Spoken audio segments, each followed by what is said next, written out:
Hey everybody, I am trying to figure out the Illinois fair tax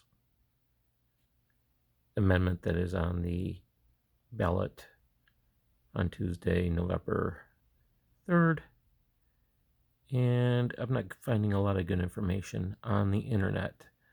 So, what information I have found, I've been um, taking off of what is presumed to be some really good data by the Illinois Department of Revenue.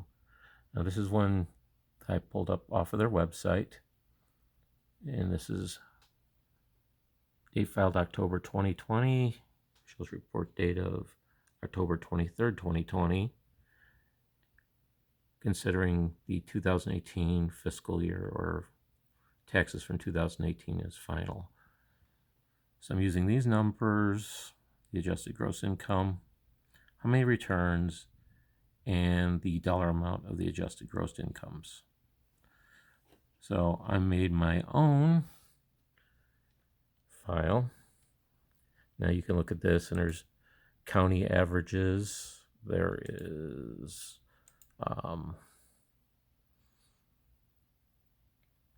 it's an average page. This is by zip code. This is retirement.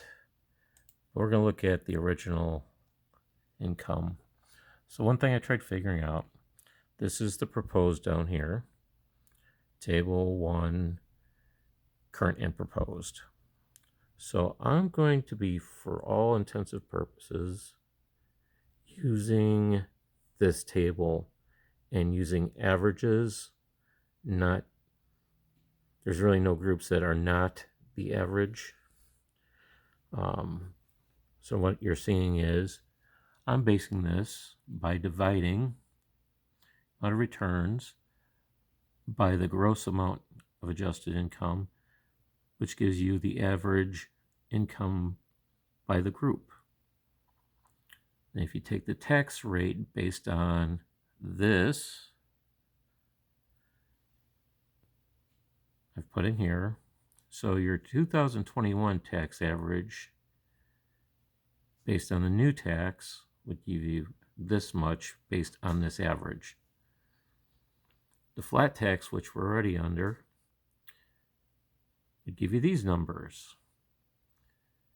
If you go by group, so basically people that are making less than 100,000, which is an average of 78,000, would have a yearly savings about, lower earners would be 1743 for the whole year, 1815 for the whole year, and middle earners about 3556.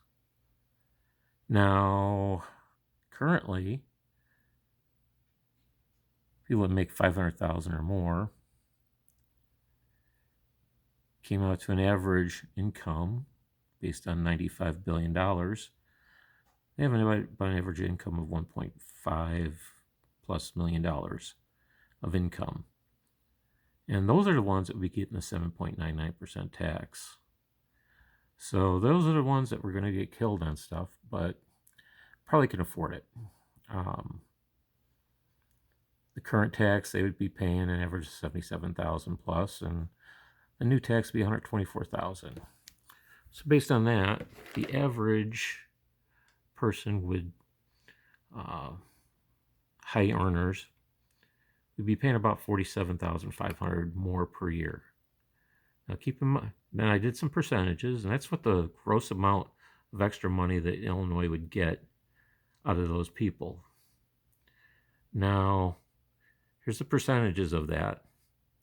So basically, the highest earners come out to 1.07% based on this demograph.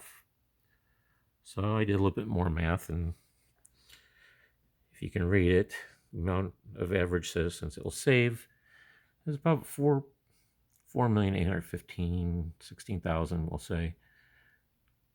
We'll save a total of about $104 million, and that's about 84.32% of returns. here's the fun kicker, is that about 834,000 of our citizens will save nothing. But they're about 14.61%. This is based on an average gross. Some people will be higher, some people will be lower, but we have to keep it simple. So we're going to depend on 1.07% of all the returns, which is about 61,103 returns, which most people in that group have some heavy tax deductions. But based on this information, it's probably pretty accurate what they're paying after their deductions. They're probably paying a good chunk of money. So I think that would be a fair assessment for most people. So it comes down to, if these numbers stay like this, the 4.75, the 4.9, the 4.95, 7.75, 7.85, and 7.99, the tax would probably be, in my opinion, pretty fair. But if you read the verbiage on the ballot, it allows them to increase these numbers if they want to. So right now, the flat tax from 1970 leaves things at 4.95%. Now, if our government leaders decide, and they'll have carte blanche to do this, they can raise at 4.75 to 7% or 10%. They can lower it, they can raise it, they can do whatever they want to. They can do whatever they want to. This is a proposal that's going to become law for a long time. The past law has been in effect for 50 years. From what I understand, maybe about a third of the states have this kind of graduated tax, and a bunch of them have flat tax.